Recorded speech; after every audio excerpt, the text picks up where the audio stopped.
Hello students, in the last video we have seen the two most important terms, population and sampling.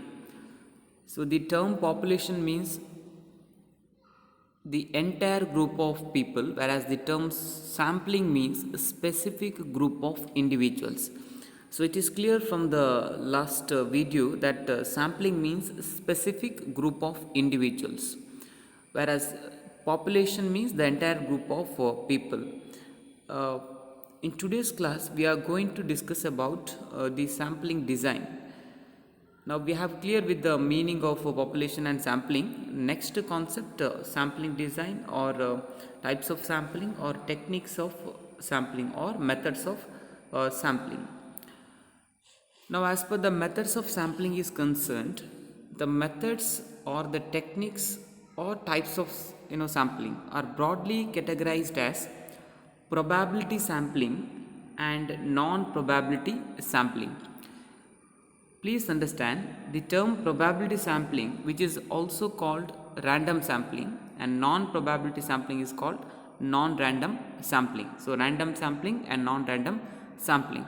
Now let us first understand the meaning of probability sampling and non-probability sampling and its various methods.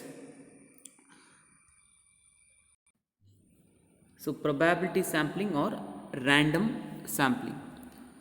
A random sample or a probability sampling. Okay, so it is a sample that is chosen randomly.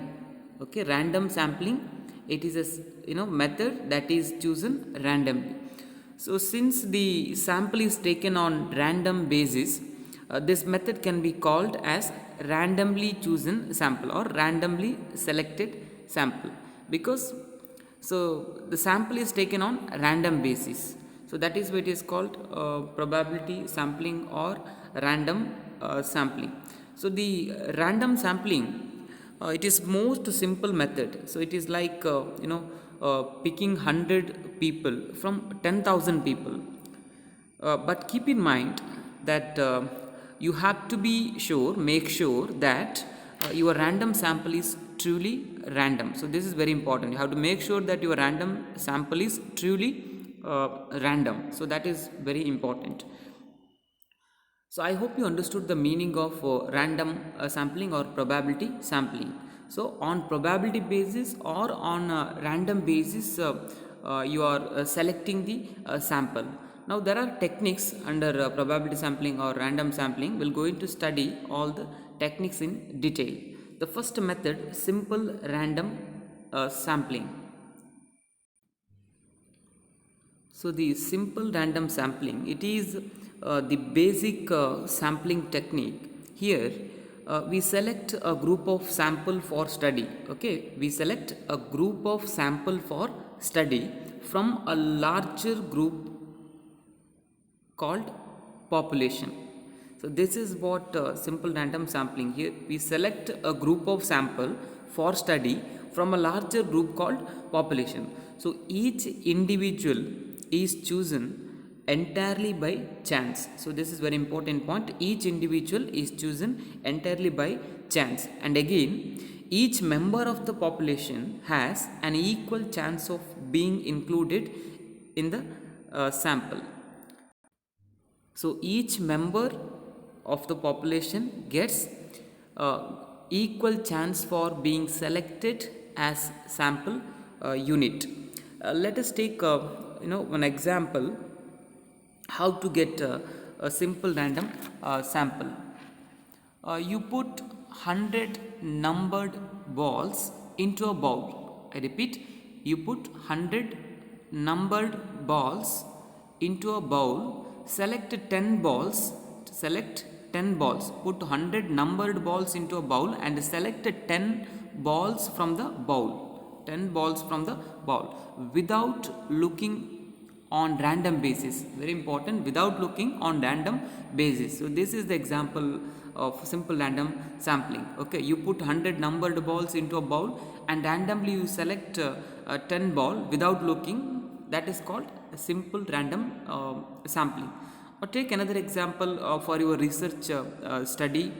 You have to select 100 households. Okay, for your research study you have to select, you have to choose 100 households out of total 1000 households in a village. Okay, for your study you need only 100 households out of the total 1000 households in a village.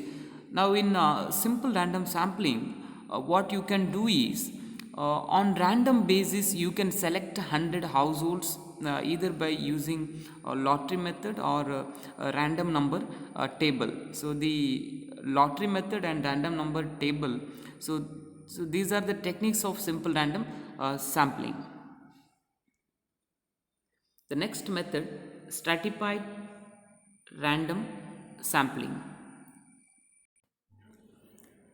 Now in the second method, stratified random sampling. So in stratified random sampling, the total population, okay, in stratified sampling the total population is divided into groups with similar attributes. So this is very important. So we divide the total population into groups with similar attributes or similar features. Then a random sample is taken from each group. So this is what is stratified random sampling. Here the total population first we divide into groups with similar features or attributes, then a random sample is taken from each group. Okay, random sample is taken from each group, and that method is called as stratified random sampling. So take for example, a total population is divided as 4 groups. Okay, group A, group B, group C and group D. So each group consists of a specific number of sample with similar features. That is important. So divide the total divide the total population as 4 groups. Okay, and then a random sample is taken from each group. Okay, randomly you select sample from each group. That method is called as stratified random sampling. I repeat, here we divide the total population as groups with the similar attributes, then randomly you choose sample from each group. That is stratified random sampling. Next method, multi-stage stratified random sampling or multi-stage random sampling. In multi-stage sampling, you divide the large populations into stages to make the sampling process more practical. A combination of stratified or cluster sampling and simple random sampling is usually used. For example, in multi-stage stratified sampling, okay, you divide the total population into states. Okay, you divide the total population into states and using simple random sample, okay, you select some states. Okay, first you divide the population into states. Next, from the selected states you select some district.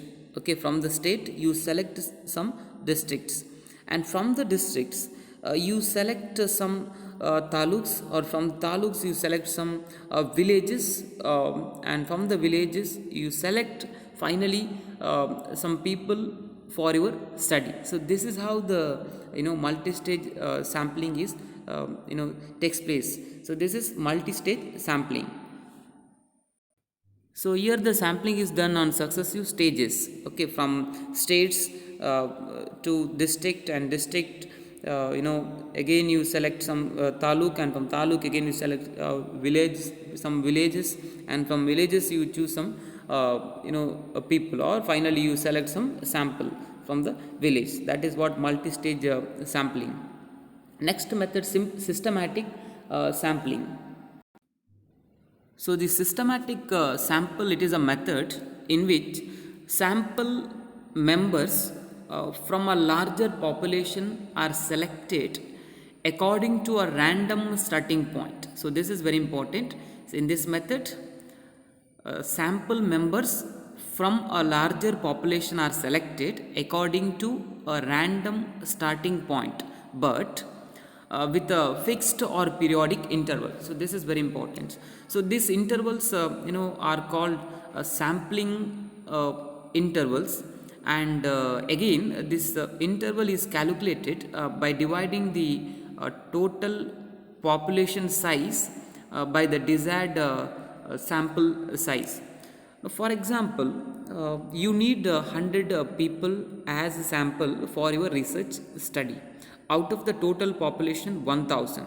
Here 1000 total population, 100 people you need for your study. Now how to get the interval 1000 total population divided by 100 sample size, 1000 total population. Okay, out of 1000 population you have to select 100, so 1000 divided by 100 you get 10. So how to choose the sample? So here the interval is 10. Okay, so every 10th one or every 10th person gets selected as sample unit for your study. Okay, so first 10th person selected as as the sample unit. Next 10th one, next again next 10th one. So like that systematically this system this method continue. So even though the sample are selected on random basis, it is done systematically, and hence it is called systematic sampling. Next method, cluster sampling. The cluster sampling starts by dividing a population into groups or clusters. Okay, clusters are nothing but groups. So cluster sampling starts by dividing a group. Okay, dividing a total population, or dividing a population into groups. So I repeat, cluster sampling starts by dividing a population into groups or clusters. Then you randomly selecting entire clusters to sample. So in cluster sampling, you divide the entire population as clusters or group. First you divide the entire population as groups or clusters, and then randomly you choose some clusters for your study. So but cluster sampling is different from stratified sampling. In cluster sampling, only selected clusters are sampled, but in stratified sampling, from each group or cluster, or in stratified sampling, from each group or strata, a random sample is selected. I repeat, in cluster sampling, you divide the entire population as clusters or groups first, and next randomly you choose some clusters for your study. So this is cluster sampling. So I hope you understood the methods of probability sampling or random sampling. So these are the important method of probability or random sampling: simple random sampling, stratified random sampling, multi-stage stratified random sampling, systematic sampling, and cluster sampling. So in the next video we are going to discuss non-probability sampling or non-random sampling. Thank you.